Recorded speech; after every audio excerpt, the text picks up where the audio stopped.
노을이 길게 늘어진 저녁, 순자의 손은 오래된 앨범 위에서 가늘게 떨리고 있었다. 바랜 사진 속 젊은 태준과 아이들의 해맑은 웃음이 눈에 들어왔다. 태준은 아이들을 어깨에 번갈아 태우고 특유의 푸근한 미소를 짓고 있었고, 순자는 그런 그의 곁에서 행복한 미소를 짓고 있었다. 마치 어제 일처럼 선명한 그 시절.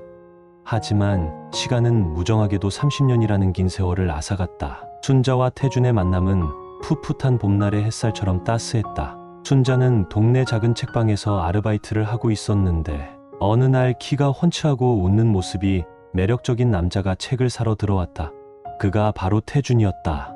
태준은 책을 고르는 내내 순자에게 말을 걸었고, 순자는 수줍어하면서도 그의 다정한 모습에 끌렸다. 몇 번의 만남 끝에 두 사람은 연인이 되었고, 2년의 연애 끝에 소박한 결혼식을 올렸다. 태준은 작은 건축 회사에 다니는 성실한 직장인이었고, 순자는 결혼 후 책방 일을 그만두고 가정을 돌보았다. 결혼 생활은 행복의 연속이었다. 태준은 자상한 남편이자 다정한 아빠였다. 퇴근 후에는 항상 아이들과 놀아주고, 주말에는 가족들과 함께 공원에 나들이를 가거나 근교로 여행을 떠났다. 순자는 그런 태준을 보며 더할 나위 없는 행복을 느꼈다. 민수, 지영, 현우, 세 아이가 차례로 태어나면서 집안은 더욱 북적거리고 활기가 넘쳤다. 작은 아파트에서 4식구, 5식구가 북적이며 살아가는 그들의 삶은 더할 나위 없이 행복했다. 마치 영원히 지속될 것 같은 행복이었다. 하지만 행복은 그리 오래가지 못했다. 결혼 5년차 따뜻한 봄날, 가족들은 오랜만에 근교로 봄 소풍을 떠났다. 아이들은 들판에서 뛰어놀고, 태준과 순자는 돗자리에 앉아 이야기를 나누었다. 행복한 시간을 보내고 집으로 돌아오던 길, 갑작스러운 교통사고가 그들을 덮쳤다. 마주 오던 트럭이 중앙선을 넘어 그들의 차를 들이받은 것이다. 순자는 정신을 잃었고, 깨어났을 때는 이미 모든 것이 끝나 있었다.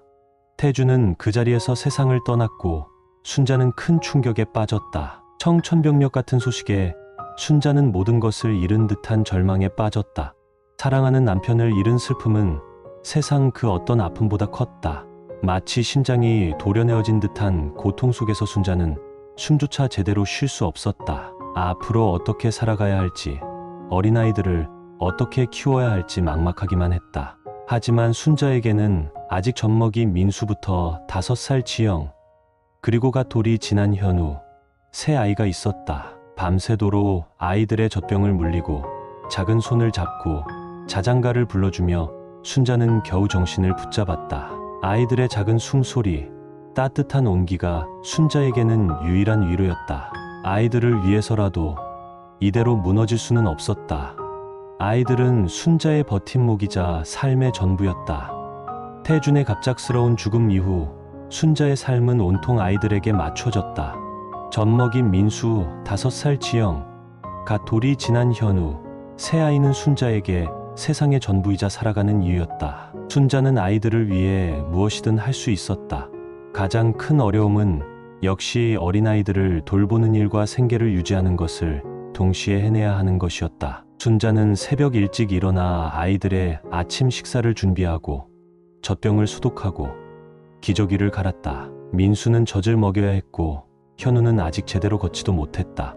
순자는 아이들을 이웃집 할머니에게 맡기고 허둥지둥 식당으로 달려가 설거지와 서빙을 했다. 아이들이 눈에 밟혀 일에 집중하기 어려울 때도 많았다. 특히 현우는 엄마와 떨어지는 것을 몹시 싫어해서 아침마다 울음바다가 되곤 했다. 순자는 그런 현우를 달래며 눈물을 삼켰다.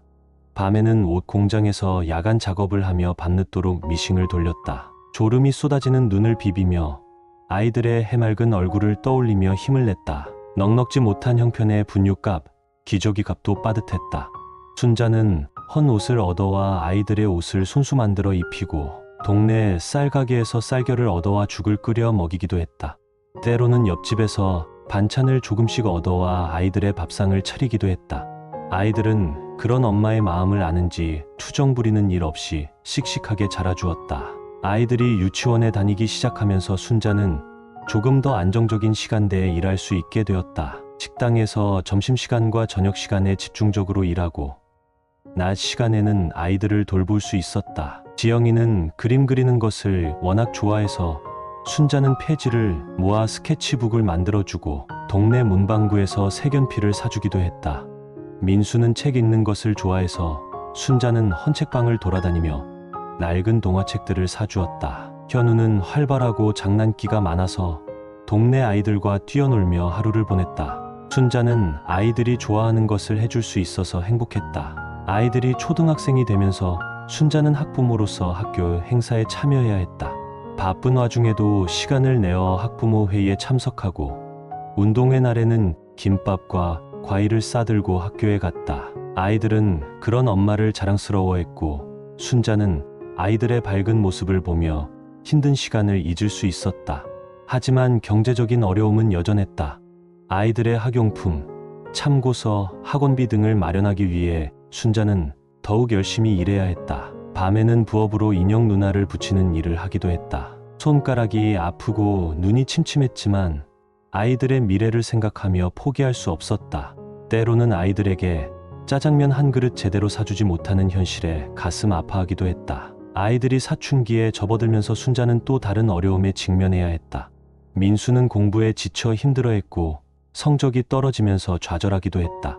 지영이는 예민한 감수성 때문에 친구들과의 관계에서 어려움을 겪고 종종 눈물을 흘렸다. 현우는 친구들과 어울려 다니느라 늦게 들어오는 날이 많아졌고 순자와 말다툼을 하기도 했다. 순자는 아이들의 마음을 헤아리려고 노력했지만 서툰 탓에 오히려 아이들과의 사이가 멀어지는 것 같아 마음 아파했다.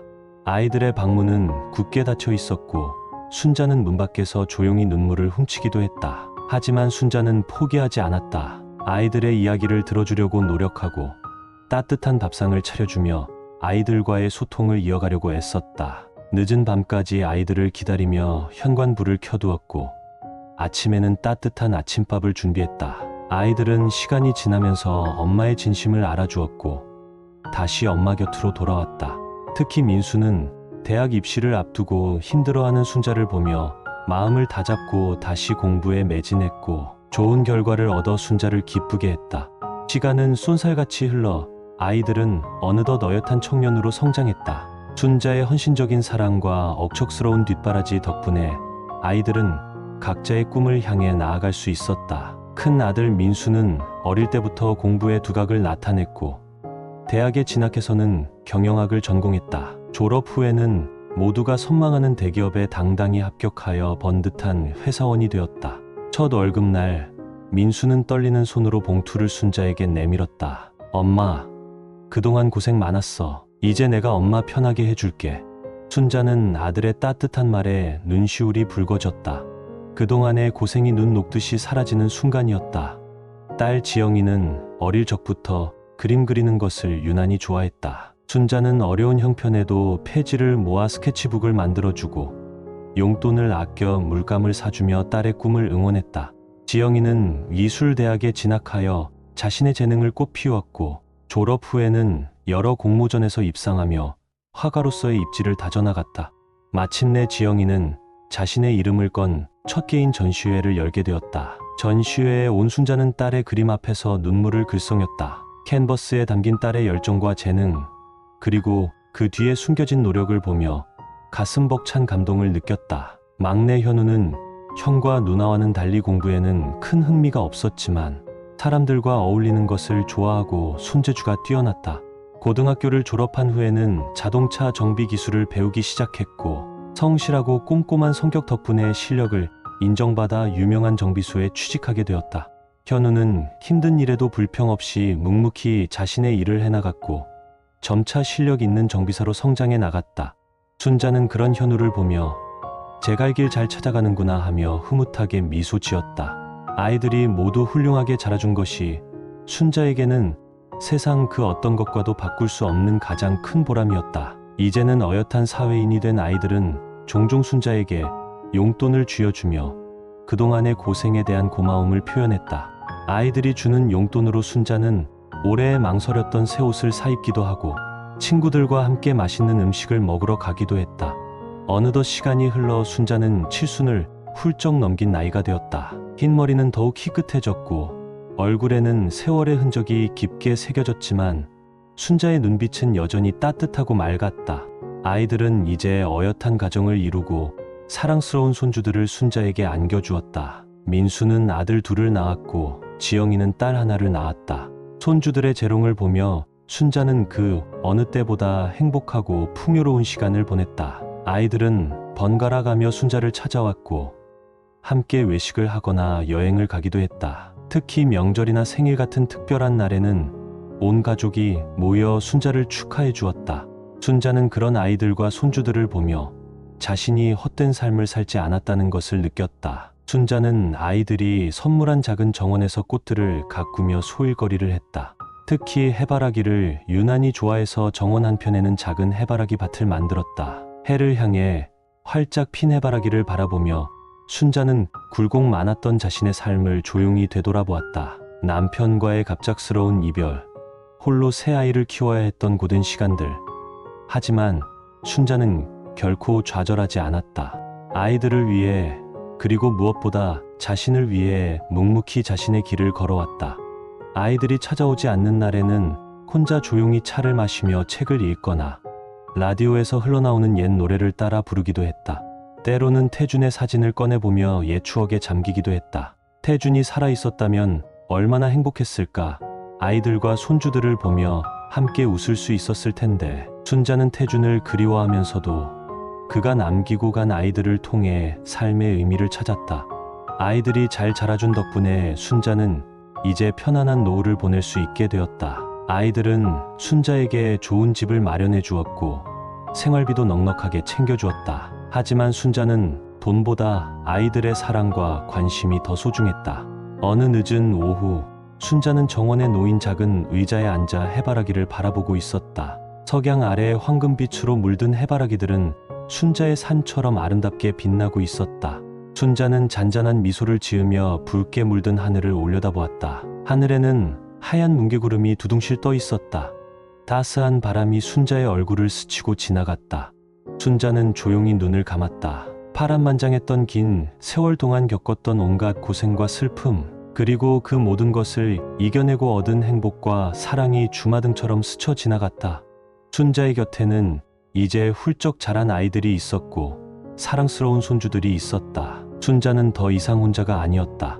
그녀의 삶은 사랑으로 가득 차 있었다. 시간이 더 흘러 순자는 건강이 조금씩 나빠지기 시작했다. 아이들은 번갈아 가며 순자를 간호했고 좋은 병원에 모시고 가 치료를 받도록 했다. 순자는 아이들의 극진한 간호를 받으며 남은 시간을 보냈다. 어느 날 순자는 아이들과 손주들이 모두 모인 자리에서 조용히 눈을 감았다. 순자의 얼굴에는 평온한 미소가 가득했다. 그녀는 사랑하는 가족들의 품 안에서 행복하게 눈을 감은 것이다. 순자가 세상을 떠난 후 아이들은 어머니의 유품을 정리하다가 오래된 앨범을 발견했다. 앨범 속에는 젊은 시절의 태준과 순자, 그리고 아이들의 행복한 모습들이 담겨 있었다. 아이들은 앨범을 보며 눈물을 흘렸지만 어머니의 사랑과 헌신을 다시 한번 되새기며 마음을 다잡았다. 정원에는 순자가 심어놓은 해바라기들이 여전히 해를 향해 활짝 피어 있었다. 아이들은 해바라기를 보며 어머니를 그리워했고 어머니의 따뜻한 사랑을 영원히 기억할 것을 다짐했다. 순자의 삶은 해바라기처럼 해를 향해 피어났고 이제는 영원한 안식 속에서 아름다운 기억으로 남았다.